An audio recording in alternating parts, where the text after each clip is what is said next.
बुरहान वानी की शहादत के बाद एक बार फिर पाकिस्तान के साथ इल्हाक करने वालों को आज भी निशाना बनाया जा रहा है। हिजबुल मुजाहिदीन का टॉप कमांडर, जिसकी बीते 9 सालों से तलाश थी, उसे सुरक्षा बलों ने मारकर ढेर कर दिया। नाली उन टॉप कमांडरों में से एक था जो बुरहान वानी का साथी था। अमेरिका ने एक बार फिर 4 पाकिस्तानी तिजारती कंपनीज को ब्लैकलिस्ट कर दिया। मारा गया हिजबुल कमांडर फारूक भट्ट पर 10 लाख रुपए का इनाम था और ये टारगेट किलिंग के लिए कई मामलों में आरोपी था। और अब उनके जो है वजीर खारजा ने भी एक स्टेटमेंट दिया है कि जब तक पाकिस्तान से दहशतगर्दी का खात्मा नहीं होगा, हम पाकिस्तान के साथ कोई भी बातचीत नहीं कर सकते। बातचीत और दहशतगर्दी जो है वो साथ साथ नहीं चल सकती। चाइना भी जो है वो उस वक्त चीख उठा कि ये क्या हो गया, पाकिस्तान की मदद कर रहे थे तो हमारे पर पाबंदी लगा दी। और फिर अब जो है वो डायरेक्ट ही उन्होंने कहा कि चाइनीज को छोड़ो, उन्होंने डायरेक्ट प्रोग्राम पे उन्होंने पाबंदी लगा दी। तो इंडिया के अज़ाइम में खत्ते में तोसी पसंदाना अज़ाइम में इजाफा होगा, एज एन एज लेगा इंडिया इसको, तो इसका काउंटर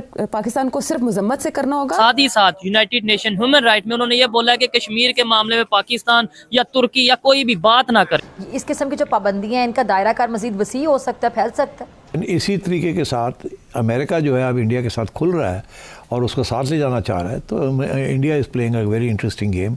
और रशिया को भी साथ रख रहे हैं और अमेरिका की तरफ ज़्यादा बढ़ रहे हैं। लेकिन अलामती लिहाज से इसकी बहुत अहमियत है और हमें इस बात का इल्म होना चाहिए कि जो अगली इंतजामिया आ रही, ट्रम्प इंतजामिया, उसमें कुछ जो है भारत निजात लोग हैं जो बहुत अहम मुद्दों पर हैं। अब आपको पता है कि तुलसी साहिबा जो हैं, मोदी से उनके बहुत अच्छे ताल्लुकात और पाकिस्तान के हवाले से उनका एक स्टैंड रहा है। नमस्ते दोस्तों, जय हिंद। हिंदुस्तान स्पेशल में आपका स्वागत है। दोस्तों, जम्मू कश्मीर के कुलगाम में गुरुवार को सुरक्षा बलों के साथ हुई मुठभेड़ में 5 आतंकी मारे गए। इसमें फारूक नाली और हिजबुल मुजाहिदीन के 4 आतंकवादी शामिल हैं। फारूक नाली वही आतंकी था जो बुरहान वानी का साथी था। फारूक नाली सबसे उम्र दराज हिजबुल कमांडर था जो A++ कैटेगरी का था। उसके नाम पर 37 आतंकी FIR दर्ज थी और उसके सिर पर 10 लाख का इनाम था। घाटी में हिजबुल मुजाहिदीन को बड़ा झटका देते हुए दक्षिण कश्मीर के कुलगाम में बेहीबाग के पास 10 घंटे लंबे ऑपरेशन में हिजबुल के 5 आतंकवादी ढेर कर दिए गए। खुफिया जानकारी के आधार पर संयुक्त बल यानी 34 RR जम्मू कश्मीर पुलिस के स्पेशल ऑपरेशन ग्रुप और CRPF ने कादर गांव में दबिश दी। आतंकवादियों ने घर छोड़कर पास के बगीचे में भागने की कोशिश की। हालांकि सुरक्षा बलों की गोलीबारी से उनका प्रयास विफल हुआ और मुठभेड़ में 5 आतंकवादी मारे गए। US more sanctions on Pakistan. America की तरफ से पाकिस्तान पर मजीद पाबंदियां लगा दी गई हैं। US sanctions 4 entities of Pakistan to support long range ballistic missile program. US के स्टेट डिपार्टमेंट के स्पोक्सपर्सन मैथ्यू मिलर ने ये बताया है कि अमेरिका की तरफ से पाकिस्तान पर मजीद पाबंदियां लगा दी गई हैं और पाकिस्तान के लॉन्ग रेंज मिसाइल प्रोग्राम को मोर सैंक्शंस का सामना है। 4 एंटिटीज हैं जिसके ऊपर पाबंदियां लगाई गई हैं। इसमें उन्होंने क्या कहा है वो सब आपके सामने रखेंगे। इस वक्त मेरे सामने एक्सप्रेस ट्रिब्यून पाकिस्तान के अखबार से लेकर ARY न्यूज़ तक बहुत सी ऐसे मीडिया आउटलेट्स ओपन हैं और इंटरनेशनल आउटलेट्स भी ओपन हैं। और इसी के साथ जो US स्टेट डिपार्टमेंट जहां पर ये अनाउंस किया गया है और उनकी सारी ब्रीफिंग मौजूद है वो भी मेरे सामने ओपन है। तो आपको हम ये बताते हैं कि ये पहली बार नहीं, ये दूसरी बार नहीं, बल्कि ये 3rd टाइम है। ये तीसरी बार पाकिस्तान के बैलिस्टिक मिसाइल प्रोग्राम पे पाबंदियां लगाई गई हैं। इस पर पाकिस्तान की तरफ से भी एक स्टेटमेंट आई है और इसहाक डार की तरफ से इसके ऊपर क्या कहा गया है वो भी आपके सामने रखेंगे। लेकिन जैसा मैंने कहा कि ये तीसरी बार है। इससे पहले अभी कुछ दिन पहले जो अमेरिका की तरफ से पाकिस्तान के ऊपर पाबंदी लगाई गई थी, यानी जो प्रोग्राम है उसके ऊपर जो पाबंदी लगाई गई थी, उसमें चाइना की 4 कंपनीज थी जिनको बैन किया गया था और चाइना की उन कंपनीज को बैन किया गया था जिन्होंने इस सिलसिले में पाकिस्तान को सपोर्ट किया या पाकिस्तान के इस प्रोग्राम को सपोर्ट किया या उनकी तरफ से उन्होंने जो भी इसके अंदर जो है वो प्रोवाइड किया। तो चाइना की उन कंपनीज को जो है वो उसके ऊपर उन्होंने सैंक्शंस लगाई थी, बैन लगाया था। और अब जो है ये 3rd टाइम है कि अब डायरेक्ट उन्होंने पाकिस्तान को ही बताया। जैसा कि मैंने कहा कि इस वक्त मैं देख रही हूँ कि एक्सप्रेस ट्रिब्यून ये बता रहा है कि US sanctions for Pakistan entities. इसमें कहा क्या उन्होंने, in the light of continuing proliferation threat of Pakistan long range missile development, the United States is designating 4 entities for sanctions to Executive Order 13382, which proliferations of weapons of mass destruction and their means of delivery, जिसमें read a statement issued by the State Department। इसमें ये कहा गया है कि entities जो कि इसमें इंक्लूडेड हैं उसके अंदर नेशनल डेवलपमेंट कॉम्प्लेक्स भी है। और US claims Pakistan National Development Complex is responsible for Pakistan's ballistic missile program and has worked to acquire items to advance Pakistan's long-range ballistic missile program.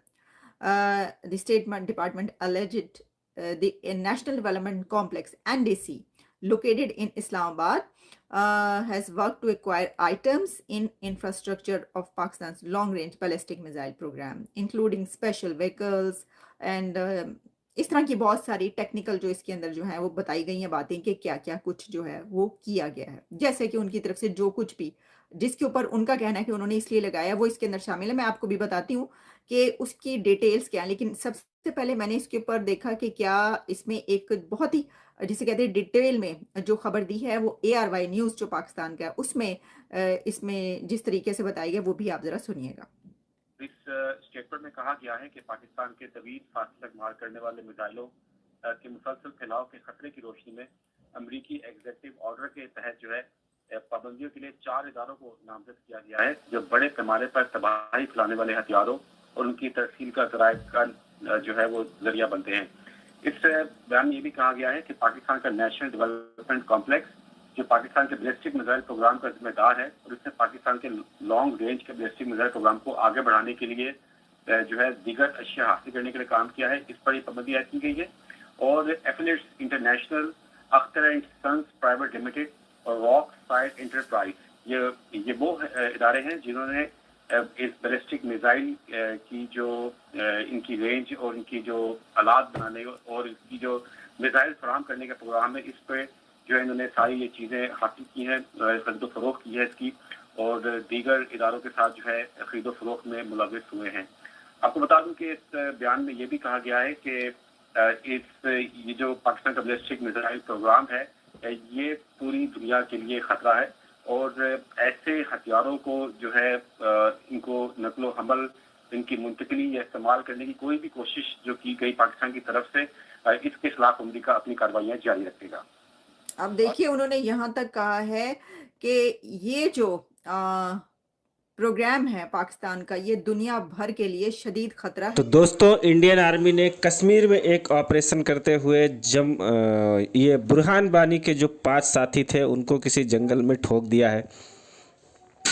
और बुरहान वानी का जब इनकाउंटर हुआ था तो पाकिस्तान से लेके और अलगाववादियों तक सबको बहुत ज़्यादा मिर्ची लगी थी, सबका रोना धोना हुआ था। और उसके बाद में जब इसके 5 जो साथी थे जो कि आतंकवादी एक ही संगठन के थे, पहले बुरहान वानी लीडर था और उसके बाद में ये थे, तो 5 के 5 को ठोका है इंडियन आर्मी ने और उसके बाद से पाकिस्तान का रोना धोना शुरू हो गया है। हालांकि इंडिया में जो लोग हैं उनमें से अलगाववादी जो हैं वो ज़्यादा अभी उनकी आवाज़ नहीं निकली है, लेकिन पाकिस्तान इसके ऊपर पूरी तरह से रोना धोना मचाना शुरू कर चुका है और इससे कोई फ़र्क नहीं पड़ने वाला है ना इंडियन गवर्नमेंट को ना ही इंडियन आर्मी को।